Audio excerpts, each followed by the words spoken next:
So, I want to talk a little bit about the demographic situation in France.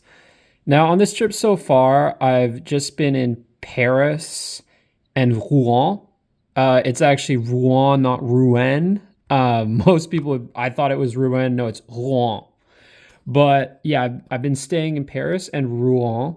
And I've also been to Chartres or Chartres, as you would think it's called, but it's actually Chartres.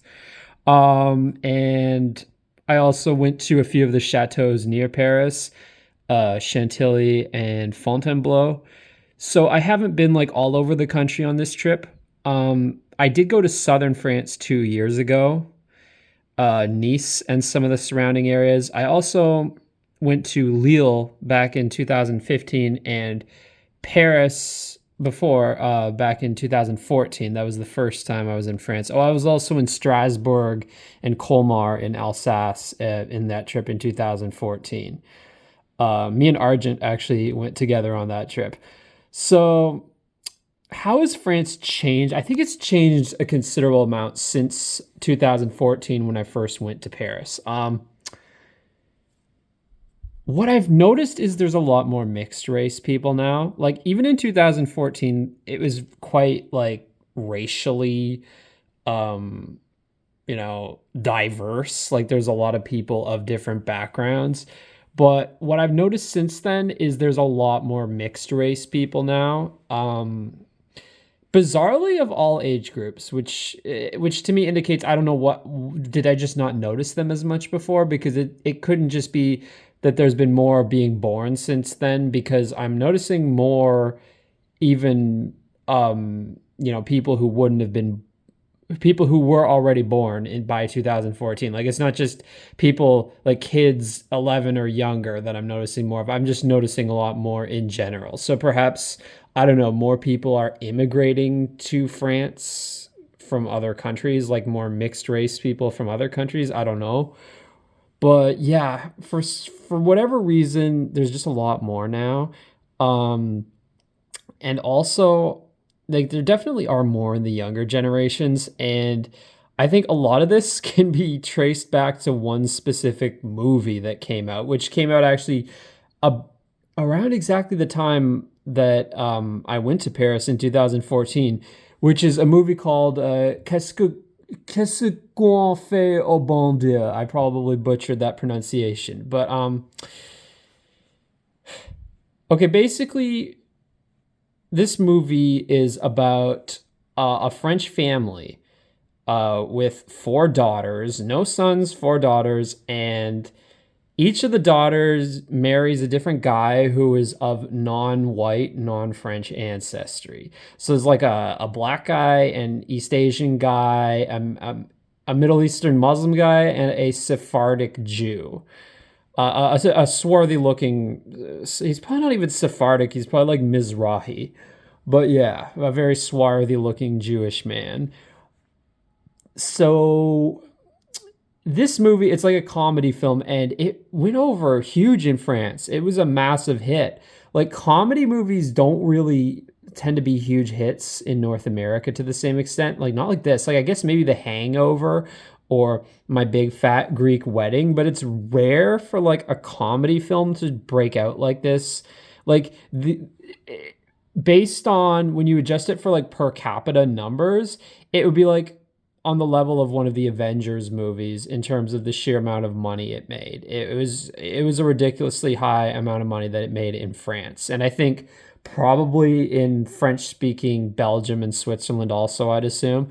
And it's also a movie like people from other parts of the world largely don't know about it. The funny thing is, it was actually panned in the English speaking press because they said the movie was racist. They said it was racist because it had too many stereotypes, like it made too much use of stereotypical humor. And the funny thing is, I kind of see that as an instance of like the head of the snake eating its tail, where it's like this movie as a piece of propaganda was extremely effective because I guarantee like the rates of race mixing in France are just, from what I've seen, extremely, extremely high. And they weren't as high back like when I went in 2014. And I guarantee this movie played a very big part in it. And it's just funny how the press, like the liberal press in the English speaking world, they see this movie and they're like, well, it's racist because it has some offensive jokes. It's like, yeah, you're literally the head of the snake eating your own tail by saying that. I don't know. Maybe this movie wouldn't work as well in English speaking countries. Maybe we're reached better by other types of propaganda. I don't know, but I'm just saying the French ate this up like hotcakes. They ate it up like macarons or croissants or what have you, and yeah, it was huge here, and it's definitely had an impact. And I'm sure there's other reasons also. Like, I mean, historically speaking, I think France was like the first country in Western Europe to really embrace non-white immigration. Now, I'm not sure on the exact timeline. I mean, Hitler talks about it in Mein Kampf about like les Noirs, les Africains, in France. But to be fair, Hitler had a tendency to like exaggerate things a little bit. Like he was so obsessed with like the Rhineland bastards, and it was literally like I don't know, a few dozen or a few hundred black guys in Germany. And granted, like I understand where the sentiment was coming from, but he talked about it so much. It was like I'm not even kidding. Like it was a significant percentage of the book was basically devoted to him ranting about the Rhineland bastards. Um, or as I like to call them, da in words on da Rhine. But yeah, I can't say the actual word on here because YouTube. But and it would be the with the A, not with the ER. But anyway, AZ. But yeah, my point is, regardless, like France doesn't take official racial statistics. In fact, I'm pretty sure it's actually outlawed in France. Like they have laws against it. And it's because of this like principle of like equality, like the idea like of being like a race blind society. And in my opinion, that approach might actually be more effective if your goal is to like breed out white people, because it seems like countries that take that approach actually have higher rates of race mixing. Like if you look at like France, but also like Brazil, although Brazil does take racial statistics, but nonetheless, they have that mentality in a cultural sense. I think Portugal also doesn't take racial statistics, and I'd say they have a very high rate of race mixing also. So I would say, yeah, I mean, if that's their goal, then honestly, promoting like official level race blindness is probably the better policy toward achieving their ends. And also, I guess having these like comedy films that kind of poke fun at racial differences while at the same time like promoting like aggressively promoting race mixing. Because of course, like that's the message of this movie. Like I haven't seen it, but I've read the plot summary. It's like basically the stodgy conservative parents who are so upset. Like the title of the film means like what did we do to God? Like what did we do to offend God? And it's like the parents are just so upset over this, but they're still kind of like cucks, so they won't actually like stop their daughters from doing this. I don't know. I guess if their daughters are adults, technically they can't. Well, they can do certain things. Like they can disinherit them, they can cut them off, they can do a lot of things, like even if their daughters are technically adults. Wait, I just realized this lock is kind of, look at this, like, but yeah, anyway, the plot of this film is kind of like, oh, they come to accept like, oh, their daughters have married these men of non-white backgrounds, and in the end they accept it, they're happy with it, blah blah blah. That's kind of the plot of the movie. um yeah, but anyway, my point is like I feel like this is actually the approach that's probably more effective rather than like constantly beating white people over the head with white guilt.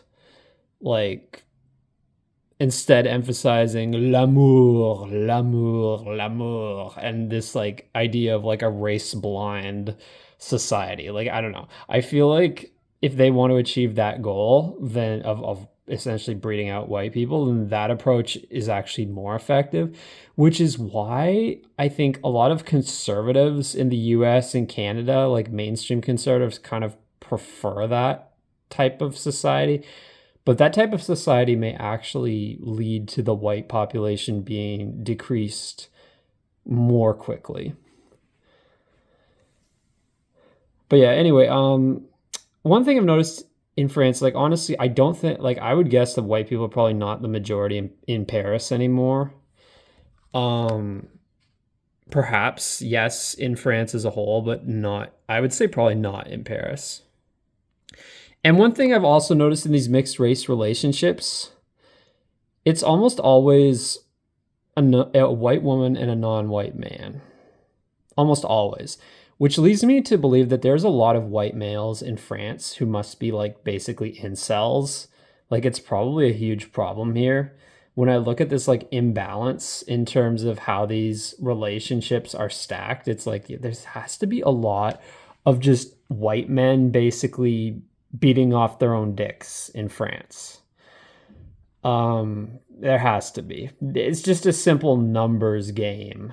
Like when you have a very large portion of white women under 40 in relationships with non-white men and very few white men under 40 in relationships with non-white women. It's a simple numbers game. There have to be a lot of white men out there who just aren't getting any, who aren't in relationships and who aren't getting any sex. There has to be a lot of them. And it might be worse here than like in terms of that imbalance than anywhere else I've ever been. Because there aren't that many Asians here, so it's not like there's a lot of like white men with Asian women. So yeah, that has to be a big issue here in France. Which also means if you have a lot of military aged white men who aren't getting any, that would mean very high potential for like some sort of civil conflict. Because, you know, what happens when you have a lot of military age males who are not getting laid? That is often what happens. It's a problem with polygamous societies, and it could very well end up being an issue here. So, yeah, there is that. And one thing I've noticed, not just in France, but everywhere I've been, nearly everywhere I've been, one thing I've noticed when looking at couples, the man is almost always of a darker complexion than the woman. Like, even when it's a couple of the same race, even if it's like a black man and a black woman or a white man and a white woman, it's almost always that the man is a bit darker. Like, if the woman's a blonde, then the man will have brown hair. If the woman has brown hair, then the man will have black hair. It's like, why? Why is this the case? Like, why is it? And the only exception is white male, Asian female relationships. But even within the same race, I notice this, like even among white people or even among black people for that matter. And it's like, why is this? Like this whole tall, dark, and handsome thing. Like, is this like, how have women been so conditioned into like wanting partners with darker features than themselves as if it's like mandatory? Although, okay, my personal sexual history has been a bit of an exception to that. I've actually, yeah, of the women I've been with, several of them, being the majority, have been white women of darker hair color than my own, or in one case, darker skin tone. But yeah, I mean, I guess I'm the exception to the rule, but like, nonetheless, I'm just saying that does seem to be the case, not just here in France, but everywhere I go. So yeah, I mean, I think when people talk about the future of France, like, I don't see Islamization here. I see Brazilification. That's what I see. Brazilification, and in Paris, for instance, like the way that people were freaking out about the outcome of the soccer game and just like honking their horns madly and breaking windows and shit. It's like that does kind of remind me of Latin America, frankly. Like, I mean, in Latin America, they had a war start over a soccer game. So it's like, I don't know. I see this happening. It's weird because France as a society has always had both Northern European and Southern European elements. But I feel like with all this immigration of like black and brown people, it's kind of creating this mixed culture that really brings out the more southern element in French culture itself. And I think it's kind of I feel it especially in Paris. Like it's a general vibe there I get. Like the way people were hooting and hollering over the outcome of this recent soccer game, but also just like even like the sounds of motorcycles, like the type of motorcycle people drive, it's tough to explain, but it's something if you've ever been to Europe, it's just way more prevalent the further south you go. So it's like, but here in Rouen, it feels a bit more Northern European, to be honest. It just the general vibe here, for better and for worse, feels more northern as opposed to Paris. Paris, despite being in northern France, feels pretty southern European, to be honest. And of course, Nice, which is literally the southernmost part of France, definitely feels very southern European. And again, I'm not trying to say being northern European or southern European is inherently good or bad. I think each has its pluses and minuses. But yeah, I'm just saying, like, over time, I feel like the culture of France has become more southern European. And I mean, some of these mixed people that I've been seeing even kind of look like, so, like when you get like the 75% face, some of these people start looking like Southern Italians. So there's that whole thing kind of going on a bit in Paris and to a lesser extent other parts of France also. But yeah, I mean, I guess those are my thoughts on the general demographic situation. But yeah, it's not like in terms of like the low, as I said in a previous video, like it's not like Rio de Janeiro or Johannesburg in terms of the level of crime. People exaggerate. Like I didn't see the whole time in Paris, I didn't see any like serious crimes being committed or like people say there's garbage everywhere. That's maybe in certain neighborhoods, but I was in many parts of the central area of the city and I didn't see anything like that where it's just garbage everywhere. I think that might be a bit exaggerated or like homeless everywhere. Honestly, North American cities are worse for homelessness. There were some tents in Paris, but it was less bad, frankly, than Toronto or like any given North American city. Um, but yeah, so in that sense, in like crime and social decay, like it depends what type of social decay, because I feel like there's less like homelessness and less like open drug use compared to like North America, like North American cities. But you have things like pickpocketing, which is a lot more rife here, and also just like stuff like random riots and things like that, like after the soccer game or like for whatever reason, like I mean, a fucking pin drops and the French will riot. But yeah, I mean, I guess those are kind of my thoughts on yeah, the general situation here right now.